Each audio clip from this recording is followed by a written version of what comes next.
So how's it going, guys? I'm down here at Ignite Martial Arts on, a Wednesday night here. Just had some fun gi rounds with none other than the smiling assassin, David Martinez, of course 5-0 as a pro now, current eternal lightweight champion, looking to add some more hardware to the ever-impressive wall here at Ignite Martial Arts. So, of course, like I said, Dave, training out of here at Ignite, and you have a very special relationship with the head coach, Mr. Ryan Dunstan. Talk to me a little bit about what's it like training under Ryan and how your relationship came to be. Oh, well, it all started when I met him down in Gamebred. And I can't remember how it all went after that, but I started training with him on the way home from Gamebred while I was still living in Bundaberg. Yep. And I found this is really beneficial. Yep.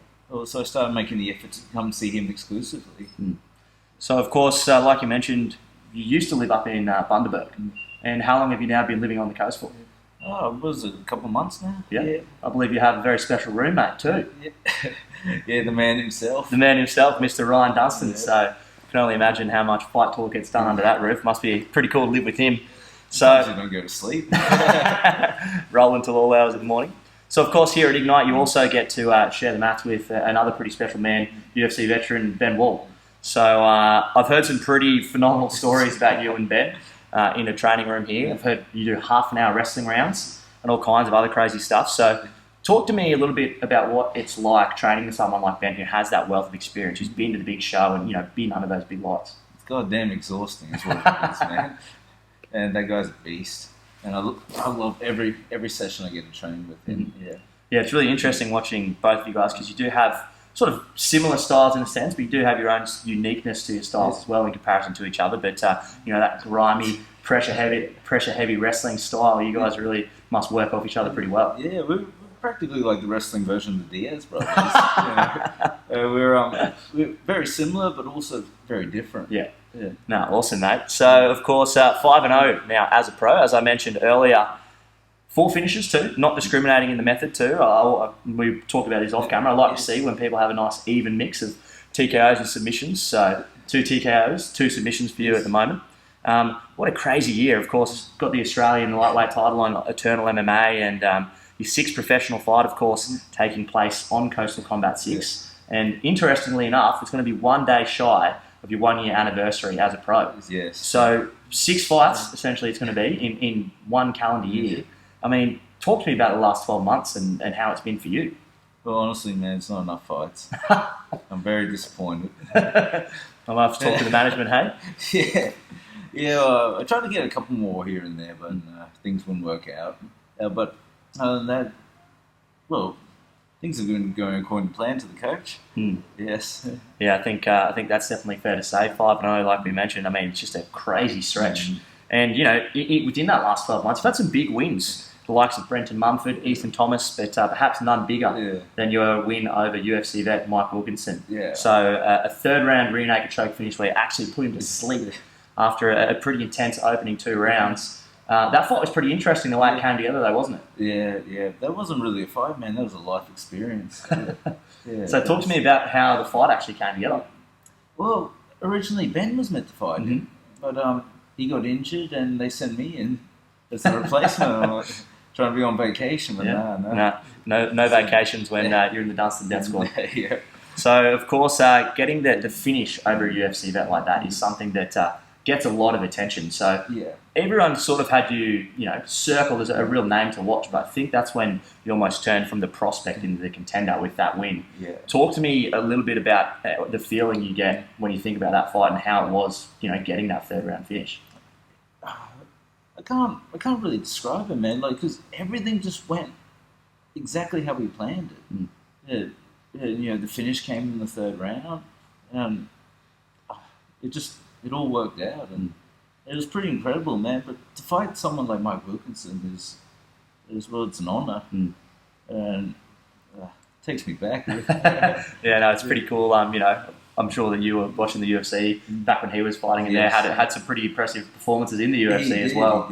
So getting that win is a big feather in your cap, mate. And one thing that you touched on there, the 3rd round finish prediction. One thing that I always like to do before your fights is have a chat to Mr. Dunstan, your head coach, and he always gives me a alarmingly accurate prediction of how it's going to go. He told me third round submission, but he just got a little bit wrong. He thought it was going to be an arm triangle, but you got the rear naked. Yeah, I almost did. I went for it. Yeah, that's right. The elbow slipped out, unfortunately. Oh, well, close enough, eh? We'll give you the tick for that one.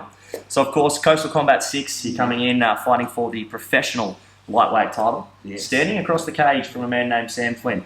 Sam, of course, 2-0 as a professional, 2 finishes as well. Yep. Give me your thoughts on Sam as an opponent and the challenges that he brings.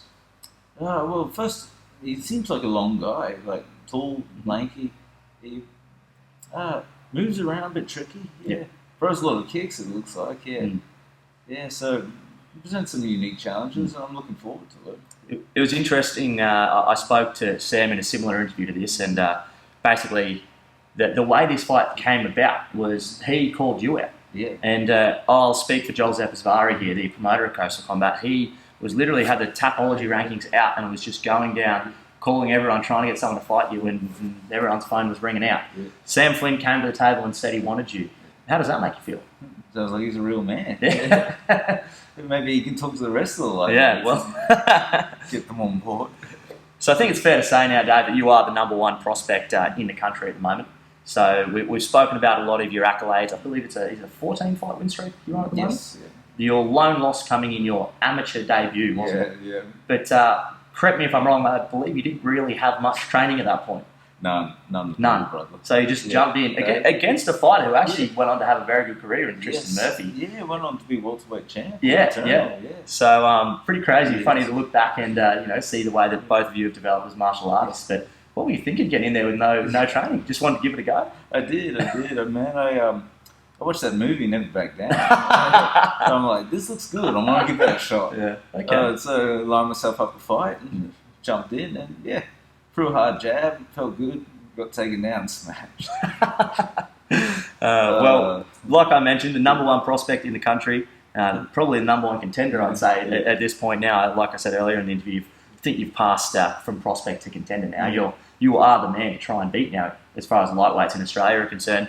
How does that feel knowing you got the target on your back? You know? I love it. You love it? Yeah, I love it. Do you feel any extra added pressure? No. In fact, I'm just disappointed no one's come knocking. But here Sam is, he wants it. So we're going to settle it in 2 weeks. Oh, mate, I cannot wait. I think I said this in the interview with Sam as well. I think I speak for the rest of the Australian MMA community when I say, this is a fight that a lot of people have circled. Sam, a very talented, young, athletic guy, coming up against, none other than the Smiling Assassin. It's going to be a phenomenal night, of course, September 7th. Yeah. And now relocated to a bigger venue, which is going to be great, at the multi-purpose hall there in Coolum. Yeah, getting bigger and bigger. Just getting bigger and bigger, mate. The house was, the Civic Centre was sold out, so Joel made the move, so that's going to be awesome. It's going to be a full house and an even bigger venue and, 2 of the best lightweights in the country going at it. How do you think you're going to get it done, mate? Let's go, I don't know. Second round submission. I like it, Dave. Well, thanks. If my coach lets me. Okay. I got things I'm not allowed to do. And yeah. It frustrates me sometimes. Oh, well, but it might cost me my stripes on my belt. Oh, no. Let's hope he doesn't start ripping those off, because that's going to make me feel worse. Thanks heaps for the talk, chat, mate. Not so much thank you for the rounds that we just did. You absolutely mauled me, but it was an honour to get to roll with you, mate. You held your own. So, of course, everyone, if you haven't already got tickets to the show, make sure you buy the pay-per-view and see this man potentially going home with the Coastal Combat lightweight title. Potentially.